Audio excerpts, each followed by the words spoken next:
একজন স্বামী তার স্ত্রীকে কখন পাগলের মতো ভালোবাসে জানেন? এক বৃদ্ধ মহিলার সাক্ষাৎকার, যিনি তার স্বামীর সাথে সফলতার সাথে কাটিয়ে দিলেন দীর্ঘ 50টি বছর।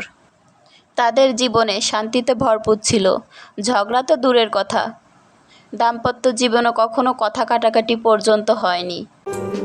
একজন সাংবাদিক এই বৃদ্ধার কাছে তার 50 বছরের স্থায়ী ও সফলতার রহস্যের ব্যাপারে জানতে চাইলেন। কী ছিল সে রহস্য?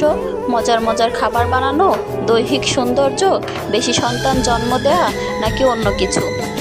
বৃদ্ধা বললেন, দাম্পত্য জীবনে সুখ শান্তি প্রথমত আল্লাহর ইচ্ছা, অতঃপর স্ত্রীর হাতেই। একজন স্ত্রী চাইলে তার ঘরটাকে জান্নাতের টুকরো বানাতে পারে, আবার চাইলে এটাকে জাহান্নামেও পরিণত করতে পারে। কিভাবে? অর্থ দিয়ে?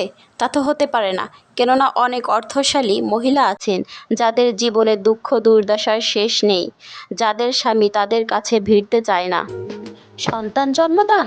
না, তাও নয়, কারণ অনেক মহিলা আছেন যাদের অনেক সন্তান আছে অথচ স্বামী তাদের পছন্দ করে না। ভালো খাবার বানানো?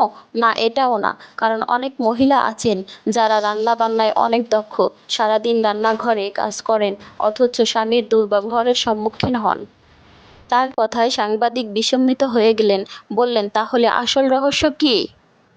বৃদ্ধা বললেন, যখনই আমার স্বামী রেগে গিয়ে আমাকে বকাবকি করতেন, আমি অত্যন্ত সম্মান দেখিয়ে নীরবতা অবলম্বন করতাম এবং অনুতপ্ত হয়ে মাথা দুলিয়ে তার প্রতি কথায় সায় দিতাম। সাবধান, বিদ্রূপের দৃষ্টিতে কখনো চুপ হয়ে থেকো না, কেননা পুরুষ মানুষ বিচক্ষণ হয়ে থাকে, এটা সহজেই বুঝতে পারে। সাংবাদিক বললেন, ওই সময় আপনি ঘর থেকে বের হয়ে যান না কেন?